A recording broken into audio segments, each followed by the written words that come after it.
Je veux m'entretenir avec vous sur certains sujets qui m'ont été révélés.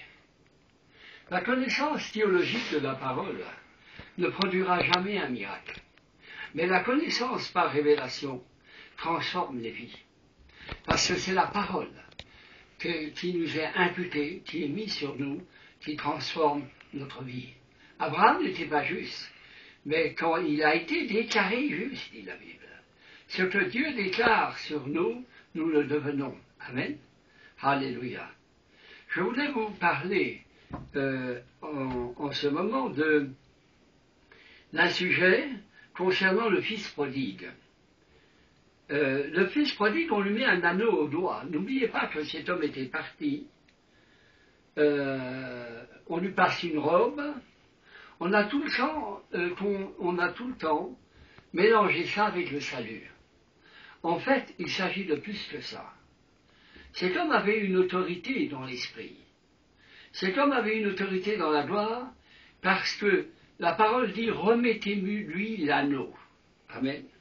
Remettez-lui l'anneau. Bon. La bague, et mettez-lui l'anneau au doigt. L'anneau au doigt, la bague, comporte un sceau. Et un sceau, c'est l'image des pleins pouvoirs. Amen. Donc, celui qui revient, celui qui abandonne le Seigneur ne peut plus être en communion avec Dieu pendant qu'il a abandonné le Seigneur. Mais s'il revient, écoutez-moi bien, s'il revient,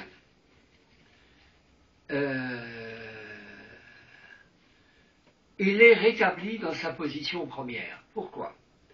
Parce que si la communion est rompue entre un fils et son père, il demeure toujours son fils. Et nous demeurons toujours fils de Dieu. Amen.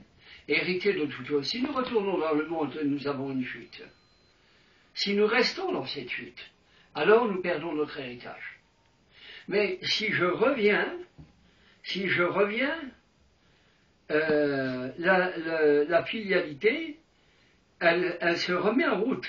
Dieu me considère toujours comme son fils, même si j'ai rompu la communion avec lui. Je répète, Dieu me considère toujours comme son fils, même si j'ai rompu la communion avec lui. Je reste son fils pour lui. Il attend quoi? Il attend que je revienne. Il n'y a plus de condamnation pour ceux qui sont en Jésus-Christ. Comprenez, vous ne pouvez pas être condamné. Mais vous avez été mis en acceptant Christ dans une position de gloire.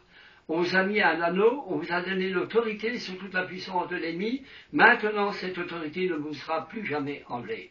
Car Dieu ne se repent pas de ses dons et de ses appels. Amen.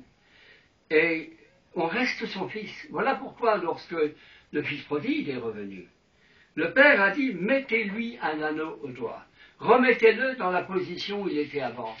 Il est rentré, il s'est repenti, il a été réintroduit dans la gloire.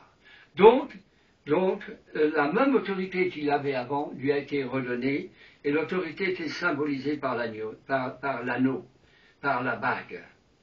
Si je reviens, je partage toujours le fait que je suis fils avec mon père, et l'autorité m'est redonnée par Dieu. Je ne perds jamais ma position de fils. Retenez bien ça. Si vous avez fait une bêtise et que vous êtes découragé, revenez vers Dieu. Vous restez son fils pour l'éternité.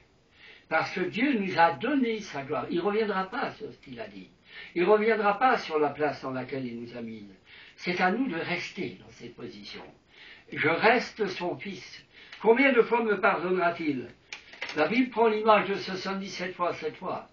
Ça n'a pas de fin. Il veut que je reconnaisse qui je suis exactement. Le retour dans la gloire. Il n'y a pas de plein pouvoir en dehors de la gloire. Beaucoup essayent de chasser les démons en dehors de la gloire. Beaucoup essayent d'être exaucés sans accepter la gloire. Ils acceptent d'être exaucés. Si je suis sorti